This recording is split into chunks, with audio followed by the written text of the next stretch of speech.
officially into the dog days of summer, so if you have a pet, we've got some important advice to keep your furry friends safe in the heat. Today, national investigative correspondent Jeff Rossen has some great tips, and he actually brought some cute friends along. You hang out with good company. Yeah, these dogs are beautiful. We have a great row of dogs here. Yes. We have some tips for you to keep your dog safe. And I didn't know this. I don't know if you did.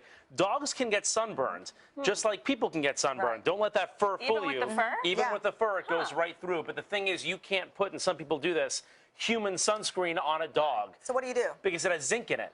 And zinc is very bad for dogs, and especially because dogs lick their fur, and if they get that zinc into them, it can be very dangerous. You want to use hypoallergenic and non-toxic sunscreen that's specially made for dogs. And experts say this is one of those you should use. It's called Epi-Pet Sun Protector. The vets say this is what you should use. We have Spencer down here. And Charlie, we're doing a great job putting sunscreen doing a great job putting it on Spencer. Now, do they tell you if you can, as Charlie's doing, put it on his face, just all over the pet's body? All over the fur because it's non-toxic. Good. You don't put it in the eyes or the mouth, of course. Spray can. Can you just like douse them with it? Yeah, you can spray. You can spray them a little bit, just like you would for one of your children. Like, do you mind if I do this? Take your job away for just a second. It's something like that, you know. And you can do that, and that's just totally fine. That's so smart. And by the way, for all of these suggestions, check with your vet first before you buy any of these products to make sure it's okay for your dog. Charlie and Spencer. Thanks, guys. Up next, we have Emily with Luna. Hey, Luna. The star around here. The smallest dog I've seen in a while. How many pounds? 130. 130 pounds for a Great Dane in a New York City apartment. So good luck with all that. So we want to talk about food because at your barbecue can be very dangerous for a dog. We always hear about how chocolate can be toxic for a dog, but there are a lot of other things. I'm sorry, Luna. I'm going to sneak around. I knocked down a fire hydrant. I want to show you a couple of things that you should not be giving your dog as well.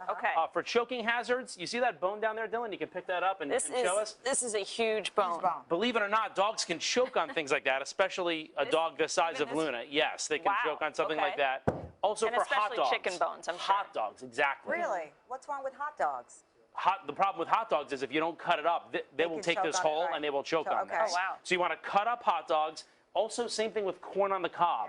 Dogs can choke on corn on the cob. So you want to buy the dog bone from the store and not give them human food with bones. Like what about, I see fruit salad there. Is that dangerous for dogs? Now here, I didn't realize this either. Toxic grapes for dogs. So, and Luna could hop up here on this table for a dog big enough and grab this. No grapes. And also guacamole, bad for dogs because garlic and onions are toxic for dogs. So guacamole especially bad at your summer barbecue. And it's good to remind your house guests. I had a moment with May Love yesterday at the 4th of July. People were trying to give her things, and they assume that it's okay, and they don't know. I'm not a dog owner, so I wouldn't know that grapes are bad for them. Yeah, I wouldn't know that either. Now you do.